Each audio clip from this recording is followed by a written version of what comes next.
और एक विद्यार्थी होने के नाते, क्योंकि 2005-06 से मैं पढ़ रहा हूँ कंपटीशन की दुनिया में, क्योंकि 5 में मेरी 12वीं क्लास हुई थी और 6 में मैं कॉलेज में आया था, तो उस समय से लेके पढ़ ही रहा हूँ कंटिन्यूसली। 9 में नौकरी लग गया था, तब से लेके आप 2016-17 साल चल रहे हैं।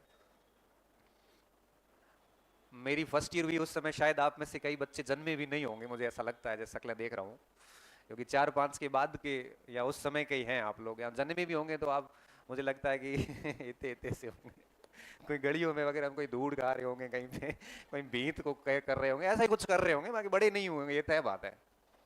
कितने बच्चे हैं तो 2000 के बाद के हाथ खड़े करो ईमानदारी से, 2000 के बाद के लो, और 2005-04 के बाद के कितने हैं बताओ। मेरी 12वीं हो चुकी थी, आप बाद में पैदा हुए हो। अच्छा, कोई ऐसा तो नहीं है जो 9 के बाद का है? नहीं नहीं सर, इतने भी छोटे नहीं है, ये क्या है सर? हाँ, इतने भी छोटे नहीं है हम, मतलब बहुत यंग है आप निश्चित तौर पे। तो एक विद्यार्थी होने के नाते और एक लंबा तकरीबन 20 वर्षों का अनुभव है मेरा इस क्षेत्र का, 2011 से लेके 2026 चल रहा है, और मैं 15 वर्षों से कंटिन्यूसली पढ़ा रहा हूं। पूरे 15 वर्ष होंगे अक्टूबर के अंदर, 11 से 26 आप काउंट करोगे तो 15 साल से क्लासेस ले रहा हूं। नौकरी लगी थी तब से ही ये सब चीजें चल रही है। इस 15 साल का अगर मैं एक अनुभव बताऊं ना आपको, 15 और आगे 5 और जोड़ दूं तो 20 वर्ष का अगर अनुभव बताऊं, तो मैं एक 3-4 चीजें बहुत गहरे तरीके से मेरे दिमाग में बैठ गई है, और ये ऐसी नहीं बैठी, ये 20 साल के अनुभव के बाद में, और खुद ने उन चीजों को करके देखा है, जिया है, उसके बाद जो बात बाहर निकल रही है वो उसका अनुभव है, न किताबों में है, न व्यक्ति का, हर व्यक्ति का अलग अनुभव होता है, मेरा अलग अनुभव है। जो 5-6 बातें गहरे तरीके से जो दिमाग में बैठी, मैं अब तक आपको बताना चाहूंगा, और मुझे लगता है वो बातें आप कनेक्ट कर पाओगे उन चीजों को। देखिए, मैं कोई बहुत अच्छी विद्यालय में नहीं पढ़ा, आप सभी को मेरे बारे में मोस्टली सबको ही पता है कि बहुत सामान्य विद्यार्थी रहा हूं। हो सकता है आप मेरे से ज्यादा अच्छे विद्यार्थी रहे हैं, आपके परसेंटेज ठीक रहे होंगे, मैं बेहद सामान्य विद्यार्थी था, ये मैं मजाक ही नहीं कर रहा हूँ, ये भगवान सुगुन सामान्य विद्यार्थी हूँ, मतलब बिल्कुल सामान्य विद्यार्थी। मेरे साथ पढ़ने वालों को इस बात का बहुत अच्छे से पता है कि बहुत मुश्किल काम लग रहा है। आज भी कई कहते हैं, आज भी मेरा एक दोस्त आया था, कह रहा है थारे कितना सेटअप सेट हुआ है, पढ़ाई की है यार, केसर क्या तेरे से मैंने होशियार था। कितने परसेंट थे? मेरे 49%, मेरे 53% थे। किस बेस पे होशियार था? तो मैं बहुत सामान्य विद्यार्थी रहा, यह बात आपको सभी को पता है, ना कोई ऐसा कोई एजुकेशन बैकग्राउंड रहा, और मैं मानता हूं कि आप में से मोस्टली बच्चे बिल्कुल मेरी पृष्ठभूमि गई है, मोस्टली बच्चे, और कोई इससे बढ़िया पृष्ठभूमि का है तो और अच्छी बात है। इसलिए ये बातें आपके लिए काम की, जो मैं कह रहा हूं ना कि 5-6 बातें जो गहरे तरीके से मेरे दिमाग में बैठी हुई है। पहली बात, अगर एक विद्यार्थी 2 से 3 वर्ष तक, अवधि दिमाग में रखना, 2 से 3 वर्ष तक ढंग से तैयारी करता है। ढंग से तैयारी का मतलब क्या होता है, मैं आज वो भी बात करूंगा आपसे। मेरा मकसद सिर्फ यहाँ पे आपको मोटिवेट ही करना है, बाकी बैच बैच बनने का काम इन्होंने पहले कर लिया है। जो भी सारे शिक्षक आए थे वो पढ़ा के गए, मैं क्या पढ़ाता काम और बातें अधिक करता हूँ, जो मुझे लगता है आप लोगों के लिए ज़्यादा ज़रूरी है इस समय। आप लोगों के लिए कंटेंट की कमी नहीं है, सब चीज़ें बढ़िया है। आपको कोई मार्ग प्रशस्त कर दें, राह बता दे, और पीछे कोई डंडा लेके भागे और आप पीछे भागोगे, तो निश्चित तौर पे आप बढ़िया कर लोगे। खुला छोड़ा हुआ व्यक्ति की इधर उधर भटकने के बहुत आसार होते हैं। पहली चीज जो मेरे दिमाग में बैठी हुई है कि अगर कोई व्यक्ति 2-3 वर्ष तक बढ़िया मेहनत करता है, बिल्कुल समर्पित होकर, झूठी तैयारी नहीं। झूठी तैयारी का मतलब होता है किसी को दिखाने के लिए पढ़ रहे हो, लाइब्रेरी में बैठे तो पास वाले अच्छा महसूस करें इसलिए आप बैठे हो, टेस्ट वगैरह में नकल वकल करके अगर अच्छे मार्क्स ला रहे हो इसलिए कि आसपास के लोगों में अपना एक ऑरा बना रहे हैं कि मैं होशियार हूं। उन सारे प्रश्नों के उत्तर रट देना जो आगे दोस्त पूछने वाला, और आप 4 चीजें उसको बढ़ा चढ़ा के उत्तर बता देते हो इसलिए कि आपका एक डेकोरम बना रहे हैं, ये झूठी पढ़ाई कहलाती है। ये पढ़ाई आपको मजबूत नहीं करती। ये इस पढ़ाई किए हुए बच्चों की दीवारें परीक्षा हॉल में ढहती भी मैंने देखी है। तो मेरा 2-3 साल पढ़ाई करने की बात का मतलब झूठी पढ़ाई से बिल्कुल नहीं है, इस ईमानदार पढ़ाई से, जहां बच्चा सच में पढ़ता है।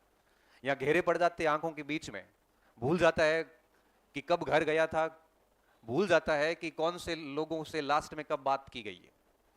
वो सिर्फ और सिर्फ खुद को टाइम देता है 2-3 साल तक। खुद को टाइम देने का मतलब समझ रहे हो आप? जब आपका किसी से कोई संपर्क नहीं होता, आपको पता है कि आपके करियर निर्माण में आपको अपने ऊपर ध्यान देना जरूरी है। दुनिया को देख देख के आप कुछ हासिल नहीं कर सकते। अगर किसी स्टूडेंट ने इस टाइप से 2-3 वर्ष पढ़ाई करी है, तो मैं विश्वास के साथ लिख के दे सकता हूं, भले उसका नसीब नहीं हो, भले उसकी किस्मत में नहीं लिखी हुई हो, लेकिन वो पहले नहीं तो दूसरे अटेम्प्ट में 101% चयन लेता है। पहले अटेम्प्ट में हो सकता है कई बार बच्चा गलतियां कर देता है या समय से पहले परीक्षा हो जाती है, मगर दूसरे अटेम्प्ट में वो असफल नहीं हो सकता जिस स्टूडेंट ने 2 से 3 वर्ष तक अच्छे से मेहनत की है। तो ये बात मेरे मस्तिष्क में गहरे तरीके से बैठी हुई है, क्योंकि 2007 में जब मैं 6 में यहाँ पे फर्स्ट ईयर में इस कॉलेज में पढ़ने आया था, तो मुझे अच्छे लोग मिले थे और उनका जिक्र मैं यदा कदा कई वीडियोस में, भाषण में करता रहता हूँ, मैं वापस नहीं करूँ बार बार। तो मुझे अच्छे से पता है कि सेकेंड ईयर का साल, फाइनल ईयर का साल बहुत अच्छी तरीके से मेहनत करी थी, किसी से कोई संपर्क नहीं, कोई सामाजिक कार्यक्रमों का हिस्सा नहीं बना। मुझे पता था कि अगर आपको अपनी अलग आइडेंटिटी बनानी है तो निश्चित तौर पे आपको कुछ भिन्न करना पड़ेगा। आप वैसे परफेक्ट है, बस कुछ काम करने की आवश्यकता है। और 2-3 साल पढ़ा तो उसका परिणाम ये निकला कि 2009 में नौकरी लगी, 20 साल का था। 20 वर्ष की उम्र में परिवार का पहला व्यक्ति जो सीधा सेंट्रल गवर्नमेंट में जाके नौकरी ज्वाइन करता है, वो भी मुंबई, जिसके कोई लेना देना ही नहीं किसी का कुछ भी। क्यों न, अब मुझे एक बात बताओ, क्यों न ये विश्वास होगा कि 2-3 साल मेहनत करने से नौकरी नहीं लगती? ये विश्वास हो जाता है। और ये आपको भी होगा जिस दिन आप 2-2.5-3 साल बैठोगे ढंग से और लगेगी उसने, आप कहोगे कि सर ने बहुत सही बात बताई थी, अगर कोई 2-3 साल बढ़िया मेहनत करता तो हो जाता सिलेक्शन। ये बात मैं आपको क्यों कह रहा हूं? क्योंकि आप मोस्टली सारे 2-3 साल के भीतर 12वीं पास किए हुए हैं। अधिकतर के कॉलेज चल रही है, चाहे वो BSTC का हो, चाहे वो बीएड का हो, चाहे वो आपके ग्रेजुएशन चल रहा हो, कहीं से भी कॉलेज चल रही है आप लोगों के। और हुई भी है तो पिछले साल ही हुई होगी, बहुत लंबा समय नहीं बीता है। अपीयरिंग कितने है? अपीयरिंग स्टूडेंट जिनका BSTC फाइनल ईयर या फर्स्ट ईयर या जो भी है, और किन किन का लगभग किन किन का पिछले साल पूरा हो गया, मतलब बहुत पुराने स्टूडेंट नहीं है आप लोग। और अब जैसा कि आप कह रहे हो कि 20 वर्ष की अवस्था वाले हो मोस्टली सारे, तो अभी वो आपके लिए टाइम है, वो जो मैं 2-3 साल की बात कर रहा हूँ, वो ढंग से पढ़ने वाला। और यहाँ अगर आप पढ़ लेते हैं तो आपका जीवन सेट है। देखो, कोचिंग करना जीवन में जरूरी नहीं है, मैं ये कह रहा हूँ आपको, जरूरी है पढ़ना। यहाँ ज्वाइन करके भी अगर आप पढ़ते नहीं है तो मैं आपको बता रहा हूं 1% भी ज्वाइन करने का फायदा नहीं है। 1% भी ज्वाइन करने का फायदा नहीं है अगर आप वापस जाके पढ़ते नहीं है, जिसका सीधा सीधा मतलब यह निकलता है कि आप एक गंभीर अभ्यर्थी नहीं है। और मैं कोचिंग्स में देखता हूं, बच्चे कोचिंग ज्वाइन करते हैं, फीस भरते हैं, सब कुछ होता है, 1-2 महीने पढ़ते भी है, और फिर मुझे बड़ा दुख होता है कि 2-3 महीने बाद शिकायतें आनी शुरू होती है। कई बच्चे कोचिंग छोड़ते हैं, कई बच्चे 10 दिन में 4 दिन आते हैं, कई बच्चे टेस्ट नहीं देते, और लास्ट में जाते जाते 60% के आसपास स्टूडेंट होते हैं जो ठीक ठीक रहते हैं, 40% बच्चे बीच में ही अपनी राह बदल देते हैं, मतलब भटक जाते हैं। भटकने कई माध्यम है, आपको आपसे कोई अछूत माध्यम नहीं भटकना। वो मोबाइल में भटक सकता है, कोई नसों में भटक सकता है, कोई लड़कियों में भटक सकता है, कोई दोस्तों में भटक सकता है, कोई कारोबार में चला जाएगा। भटकने के कई सारे रीजन है।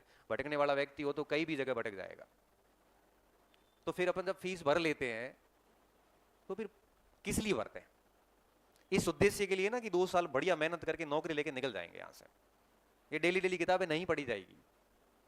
जब इतना कुछ कर लिया तो क्या हम दिमाग को इतना समझा नहीं सकते कि हमें 2 साल सिर्फ यही काम करना, सिर्फ पढ़ाई करनी है, इसके अलावा कुछ नहीं करना है।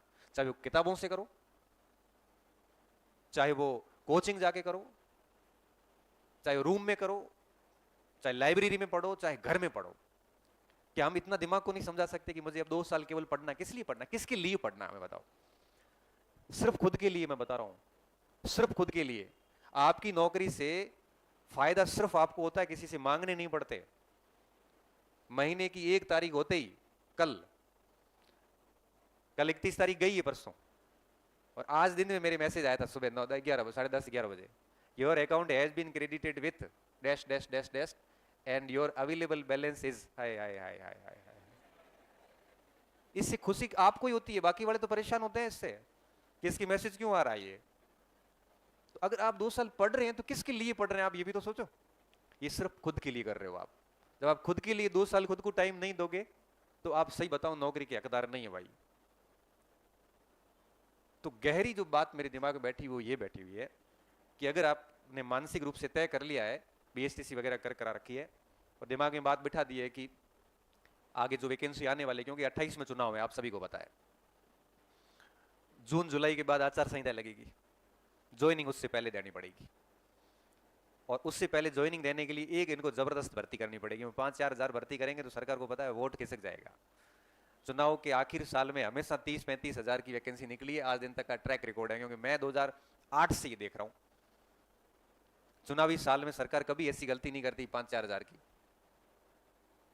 और मैं आपको आज ही लिख के दे सकता हूं कि वैकेंसी ढंग की आएगी। अब 28 में ज्वाइनिंग रहनी, मैं सिर्फ ज्वाइनिंग का सोच रहा हूं, अब आपके कब आएगी कैसे आएगी ये आप देख लेना अपने हिसाब से। मेरा दिमाग सिर्फ वहां पे है, कहां पे, ज्वाइनिंग पे है। अब ज्वाइनिंग देंगे तो परीक्षा भी करानी पड़ेगी, और परीक्षा करानी है तो फॉर्म भी लेने पड़ेंगे, और फॉर्म लेने हैं तो विज्ञापन जारी करना पड़ेगा, प्रोसेस तो करनी पड़ेगी ना। तो अब प्रोसेस के बारे में क्यों सोचे, सीधा परिणाम देखो ना कि ज्वाइनिंग कब करवाएंगे। ये ज्वाइनिंग करवाएंगे चुनावी साल में। ये आज तक यही होता है यार, आगे भी यही होगा। ये ऑन रिकॉर्ड बोल रहा हूँ, ये सारा रिकॉर्ड होता है, यूट्यूब पे डालूंगा, और भले आप रख लेना कट करके सर की गए सुना देखो। आज मैं कई महीना पहला बोलियो तो मैं 210 कट ऑफ रह रहे एल बन रही है, मैं रिजल्ट आने वाला है, देख लिया था कितनी गिरे ऊपर जाओ है, पूरे आसपास ही है, ज्यादा ऊपर नीचे को है। क्यों, अनुभव है, पता चल जाता है कैसा क्या कुछ होने वाला है। तो ये 28 के अंदर ज्वाइनिंग देंगे तो आप पता है कि परीक्षा वगैरह तो होगी, वो 27 में होगी, और 27 में एग्जाम्स करवाएंगे तो तय बात है कि प्रोसेस वगैरह भी 27 में शुरू करेंगे। तो अब आप इस बात को लेकर तो निश्चिंत है कि भर्ती तो आएगी। अभी भी किसी को लगता है कि वैकेंसी नहीं आएगी? किसी को लग रहा है ऐसा? नहीं लग रहा है। तो हम ध्यान है कि भर्ती आ है तो पढ़ो क्या को है? अब आपके पास कोई ये तो बहाना नहीं है ना नहीं पढ़ने का कि वैकेंसी नहीं है, ये बात तो क्लियर हो गई। मतलब जब भर्ती आनी तय है, ज्वाइनिंग तय है, तो अब आप पढ़ लोगे ना, पढ़ोगे ना। हाँ।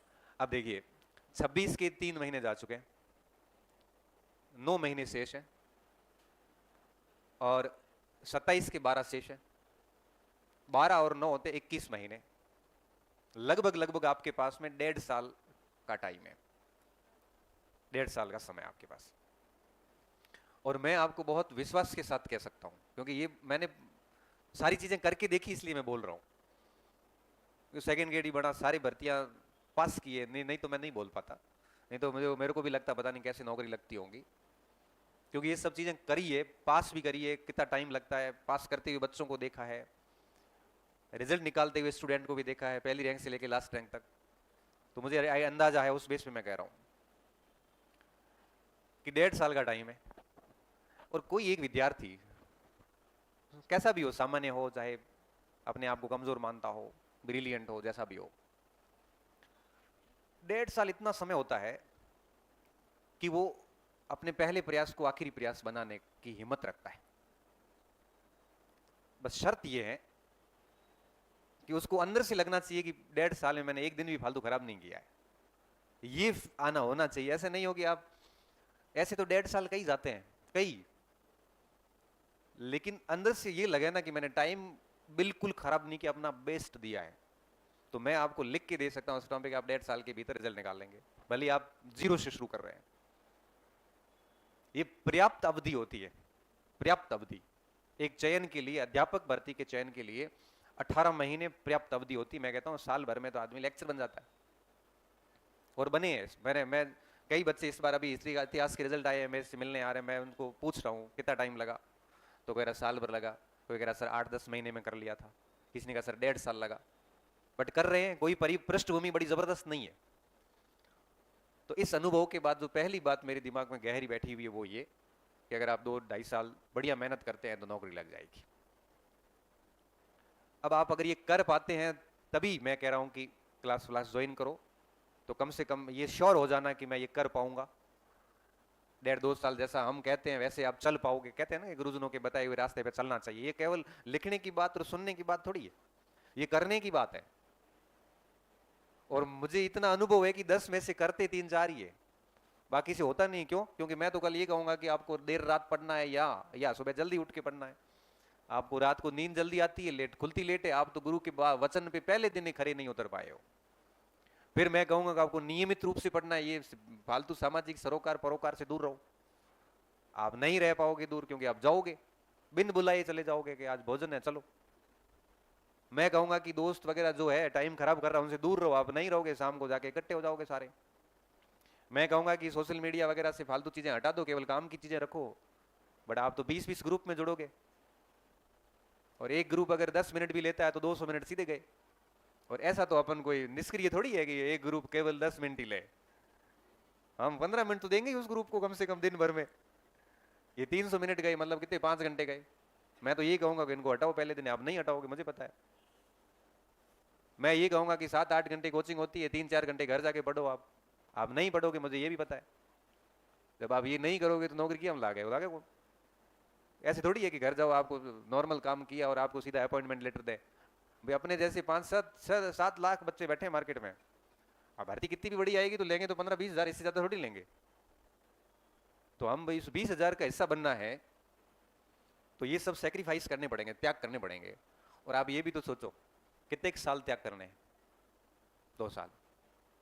फिर सारे सोशल मीडिया हैंडल ओपन करो ना, फिर लिखो कि मैंने कैसे तैयारी की। वाले कोचिंग में तो लिखा दो मैंने ये किताब पढ़ी थी, मैंने किताबों से खूब मेहनत की थी, अच्छा नोट्स बड़ी बड़ी नौकरी लगी।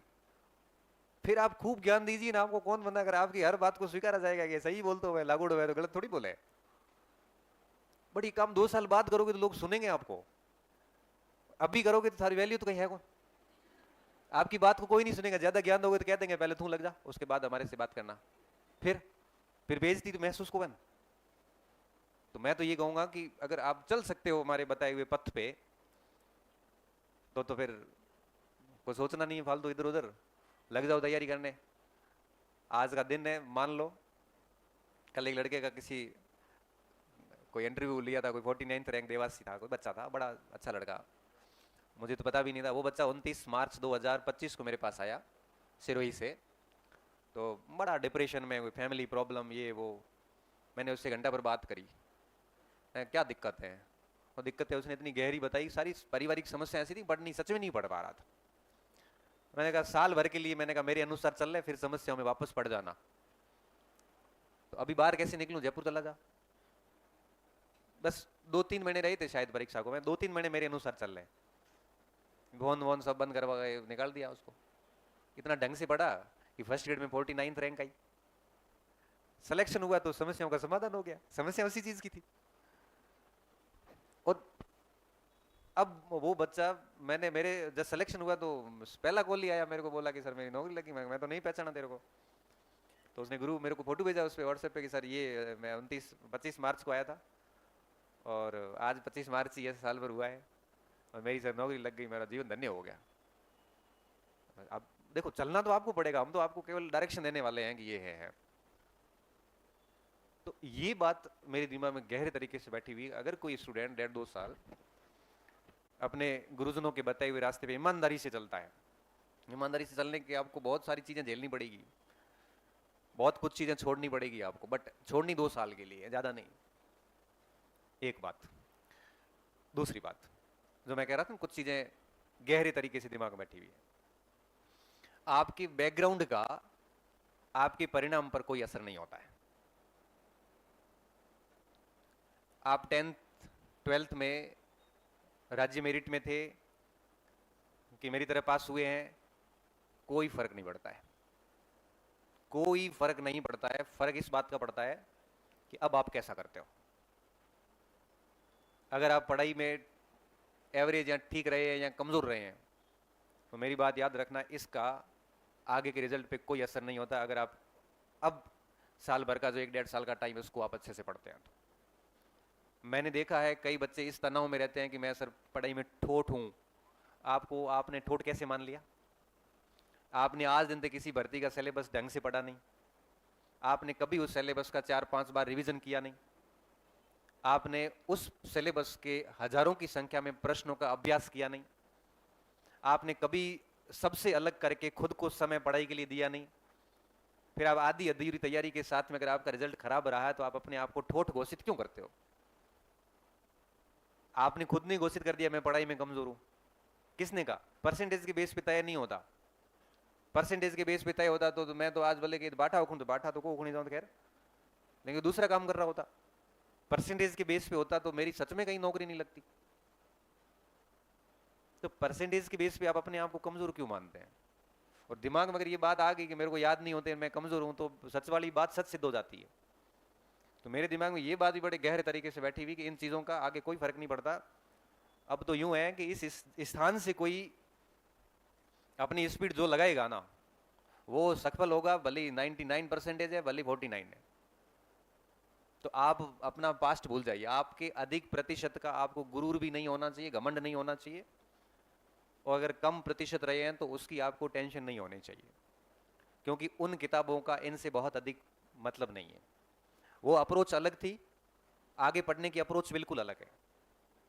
इसलिए आप बैकग्राउंड को सोच के बिल्कुल भी ये ना सोचे कि मुझे याद नहीं होता है। और मेरा क्या मानना है, अगर कोई विद्यार्थी किसी भी विषय वस्तु को 3-4 बार समझ भी लेता है ना अच्छे से, तो उसको अपने आप याद होना शुरू हो जाता है। हाँ ये ठीक है, कई बच्चों को 2 बार में ठीक ठीक याद हो जाता है, कई को 4 बार पढ़ना पड़ता है, बट 1.5 साल का समय इतना होता है कि आदमी 10 बार पढ़ सकता है। और एक ही विषय वस्तु को अगर अपन बार बार पढ़ते हैं तो एक ऐसी फेज आती है जब उसकी चीजें आपको याद हो जाती है। याद भी ऐसी होती है कि आपको ये तक पता चलता है कि आपके पेज के ऊपर के कोने पे ये बात लिखी हुई है, यहां तक चीजें याद रहनी शुरू हो जाती है। तो कमी परसेंटेज या उसकी या अपने दिमाग की नहीं है, कमी इस बात की है कि हम उसको बार बार पढ़ नहीं पा रहे और लगातार उसका अभ्यास नहीं कर रहे हैं। तो अगर आप ये चीजें कर सकते हो तो तैयारियां शुरू कर लो। आप दिमाग में अगर ये बिठा लोगे ना कि 1.5-2 साल मुझे ढंग से मेहनत करनी है और 5-7 बार सिलेबस को बहुत तरीके से पढ़ना है और खूब अभ्यास करना, जो यहाँ टेस्ट लिए जाते हैं उनका भी करना है और भी किताबें लाके मार्केट से और भी क्या करना है, अभ्यास करना है। अगर आप ये कर पाते हैं तब तो फीस भरना ठीक है, नहीं कर पाते हैं तो फालतू माँ बाप को गलत उम्मीदों में और गलत आशाएं मत बंधवाना। बड़ी मुश्किल से, क्योंकि कोचिंग पड़ती है लाख रुपए में, क्योंकि मंथली खर्चा मान लो 12 महीने रहोगे करोगे, सीधी बात है वो खर्चा पूरा काउंट करो, कोचिंग की फीसेस काउंट करो, आना जाना सब काउंट करोगे तो 1 लाख रुपए का खर्चा होता है। हिडन खर्चे हैं सारे भाई, फीस जो लगती है वो तो कुछ है ही नहीं उसके सामने भाई। हर महीने 5-6 हजार रुपये अपना रहने का इजीली खर्चा आता है। तो आप ये सोचिए कि अगर 12-14 महीने बैच चलता है तो 80,000 रुपये तो रहने करने का खर्चा हो जाता है, ये मिनिमम जरूरत है। फिर फीस भर लो, कोई बुकलेट ले आओ, कभी किताब लेके आओ, छोटे मोटे खर्चे और भी होते हैं। लाख रुपए का खर्चा है, और एक मध्यम वर्गीय परिवार के लिए 1 लाख रुपए किसी बुरे स्वप्न से कम नहीं होते। आप अगर घर वाले घर पे जाके ये कहोगे ना मुझे लाख रुपए की आवश्यकता है, भाई साहब वो कहेगा पढ़ना छोड़ दे, मेरे पास नहीं है नहीं, सच में नहीं है, लाए कहां से पैसे।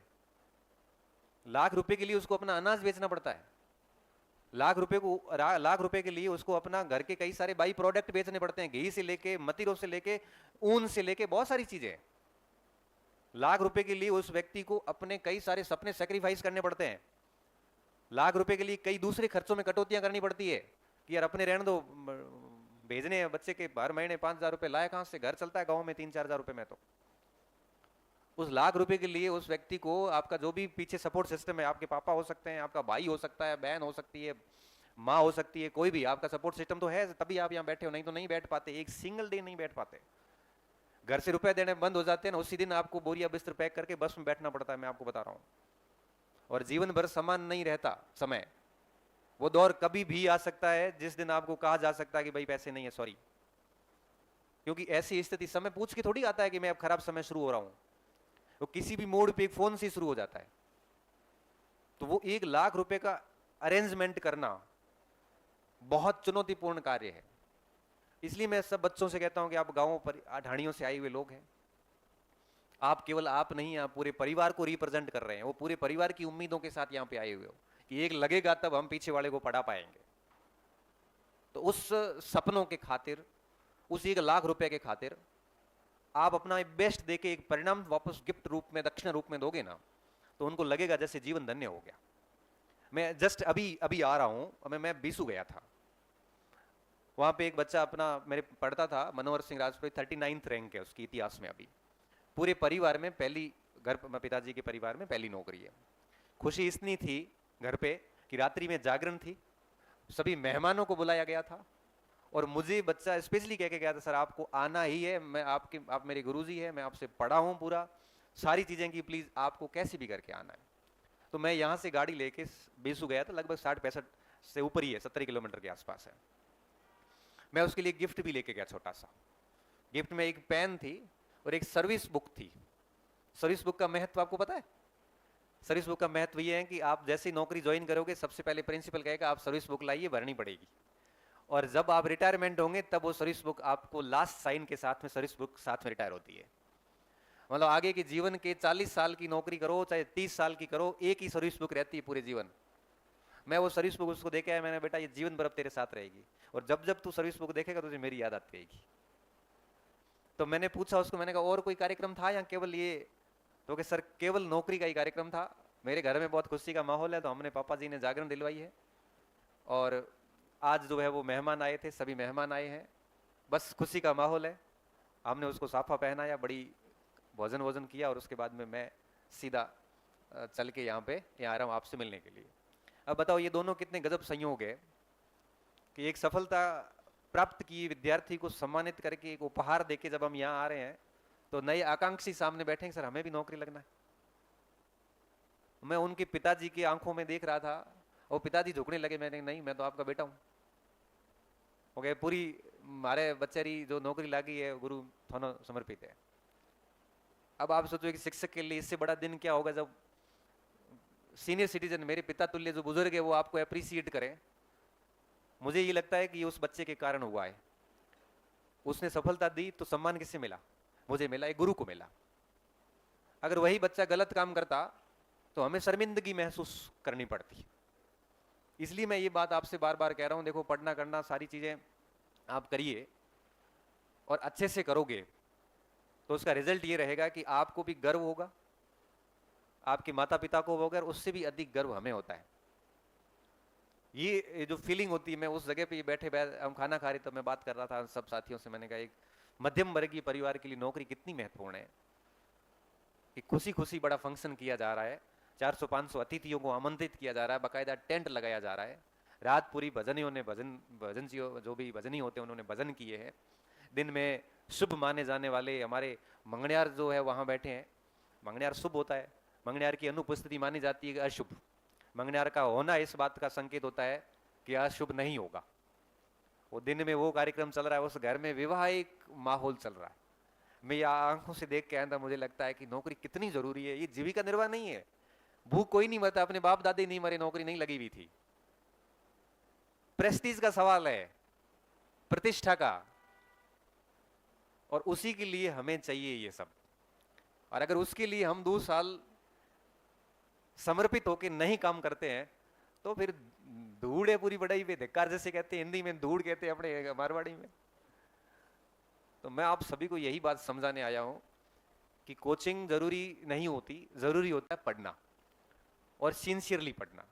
वो आप ज्वाइन करोगे तब भी करना पड़ेगा, नहीं करोगे तब भी करना पड़ेगा। और तीसरी जो चीज मेरे दिमाग में जो जहन में बैठी हुई है, मैं अभी 2 बातें पूरी कर पाई हूं। तारे समझ में आ रही, कोई खाली मारे जा रही है क्या? समझ में आ रही है? हाँ, यानी वे खाली थारे मार से समझ में आ रही, मैं तो बस थोड़ा होन रहा हूँ कि बोले ठीक है, बोलने का तो मेरा काम है। लेकिन बोली हुई बातें अगर आपके दिलो दिमाग में उतर रही है और आप उसका अगर अनुसरण करने का सोच रहे हैं, तब तो बोला हुआ काम का है, नहीं तो गो इनटू द वैन, व्यर्थ है। तीसरी बात जो मैं आपको बता रहा था मेरे अनुभवों से निकली हुई, वो है डिसिप्लिन, अनुशासन। अगर आप अनुशासित नहीं है तो मान के चलिए कि जीवन के किसी भी क्षेत्र में सक्सेस नहीं होंगे। पढ़ाई तो खैर है ही। अनुशासन का मतलब शांति बना के बैठना नहीं है। जैसे अभी आप बैठे हो अनुशासित तरीके से, अनुशासन का मतलब ये नहीं, ये तो अनुशासन का एक भाग है। फिर आप मुझे पूछोगे सर डिसिप्लिन होता क्या है? डिसिप्लिन का मतलब आप समझना, यह आपके बहुत काम की चीज है। डिसिप्लिन का मतलब होता है, कई मतलब होते हैं। पहला मतलब ये होता है कि सुबह से शाम तक आपका जो भी टारगेट है उसको ईमानदारी से पूरा करना। आपने सोच लिया था कि मुझे सुबह जल्दी उठना है, मॉर्निंग में मुझे ये पढ़ना है, इवनिंग में ये काम करना है, शाम को ये करना, दिन में ये करना है, और अगर आप बिल्कुल समयबद्ध तरीके से ये सारी चीजें कर रहे हैं, एक दिन नहीं हर दिन, ये डिसिप्लिन कहलाता है। आप 6-7 दिन पढ़ लिए, थक गए, आपने सोच लिया कि कल मुझे पढ़ाई नहीं करनी है, खेलने जाना है, ये काम करना है। आप खेल के आइए, आप दोस्तों के साथ बैठ के आइए, आपको कोई गीत सुनने गीत सुन के आइए, फिल्म देखनी फिल्म देख के आ जाइए।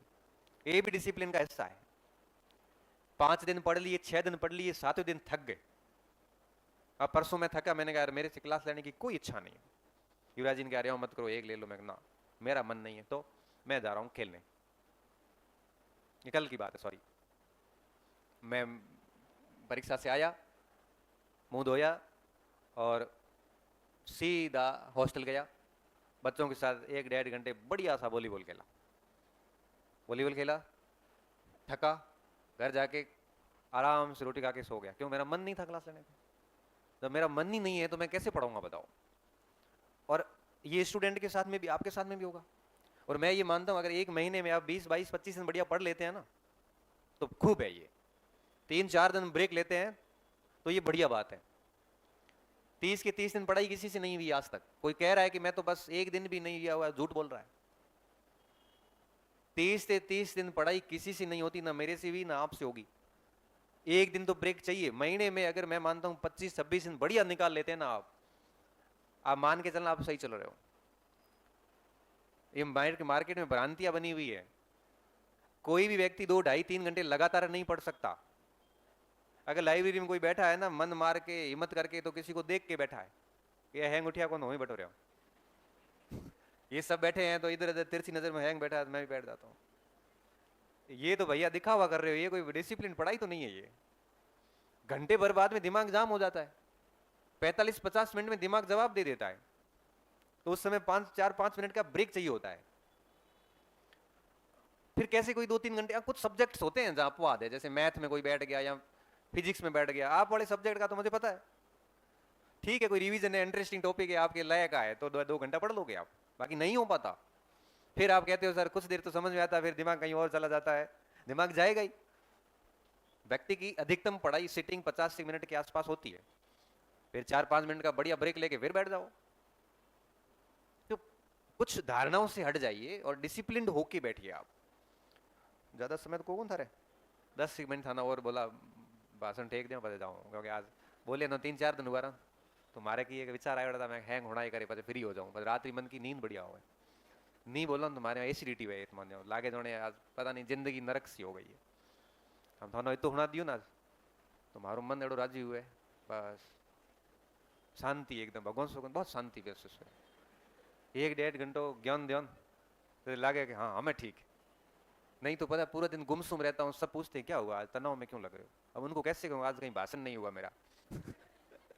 आज मुझे अच्छा नहीं लग रहा है, क्योंकि ना कहीं मैं ज्ञान नहीं दे के आया किसी को। कोविड काल में तो ऐसी हालत हुई थी मेरी, फिर मेरे को मोबाइल पे आके ज्ञान देना पड़ा, बताओ। मतलब बिन मांगा ही ज्ञान दिया मैंने, बिन मांगा। किसी को जरूरत नहीं है तो भी कहा नहीं, सुन इसको काम का है। हालांकि फिर बच्चों ने कहा कि सर हमारे लिए बहुत फायदेमंद हुआ। फिर ये तो ठीक हुआ कि वो संयोग से चल गया कि हाँ अच्छा लगा। बाकी मैं उसको अच्छा नहीं भी लगता ना, तब भी मैं ज्ञान तो देता उसको।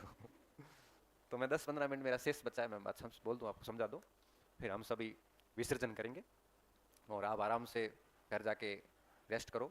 और रात को कम से कम आज सोचना जरूर कि मुझे सीरियसली पढ़ना है कि नहीं पढ़ना है। सीरियसली सोचना है, मजाक नहीं कर रहा है ना। रात के समय, अक्सर रात्रि के समय, अर्धरात्रि 9-10-11-12 बजे के समय व्यक्ति जब अकेला होता है ना, उस समय उसके दिमाग सच्चाइयां स्वीकार करता है। पूरे दिन आदमी बेटो बहुत जिद्दी होया करे। जिद्दी मतलब वो खुद से जिद करता है, वो खुद इतना मतलब होता है कि नहीं किसी भी बात को एक्सेप्ट नहीं करता। वो नार्सिसिज्म का शिकार होता है। नार्सिसिज्म मतलब वो खुद को एक सेल्फ ओब्सेस्ड होता है ना, कि मतलब खुद को वो कहीं पर भी गलत नहीं देखता है, उसको अपना हर कार्य सही सिद्ध नजर आता है। लेकिन 24 घंटों में एक ऐसी फेज आती है जब व्यक्ति खुद की सच्चाइयां स्वीकार करता है, और वो जनरली रात्रि के समय होता है, जब बिल्कुल सन्नाटा हो और एकदम अंधेरा सा हो, अकेला हो। उस समय व्यक्ति सोचता है, तब वो अपनी सच्चाई को एक्सेप्ट करता है कि मुझे क्या हूं और क्या करना है और क्या कर रहा हूं। तो आज रात्रि में आप एटलीस्ट जाना, घर जाके थोड़ा सा इस विषय पे सोचना कि मैं क्यों आया हूं, मुझे आगे करना क्या है, 2-3 साल बाद मेरा भविष्य क्या है। अगर बीएसटीसी वगैरह की है तो क्यों की है, फिर अध्यापक बनने के लिए की। तो आगे 2-3 साल कैसे यूटिलाइज करूं कि नौकरी लग जाए, फ्री हो जाऊं सबसे। तो रात को जाके कम से कम एकांत में बैठ के थोड़ा सोचना। और मुझे आज भी मैं बताऊं, मैं जब भी, अब जैसे मैंने कहा शाम को घर जाऊंगा, खाना वाना खा के मैं कुछ आधा घंटा घूमने जाता हूँ छत पे या कहीं भी बाहर।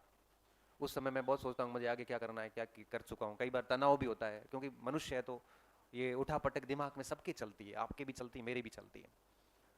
कई बार बहुत नर्वस फील करते हैं, लो फील करते हैं, जैसे कुछ है ही नहीं जिंदगी में। कई बार बहुत हाई फील करते हैं कि बहुत कुछ है। नर्वस फील करते तब सोचते हैं कि मैं तो गांव से आया था, मेरे पास कुछ नहीं था, आज तो भगवान की मेहरबानी से सब कुछ है, तब सोचता हूं इतना कुछ तो मिल गया, अब क्या है। तो सोचता हाँ ठीक है, नर्वस फिर नहीं होते, अच्छा फील होने लगता है।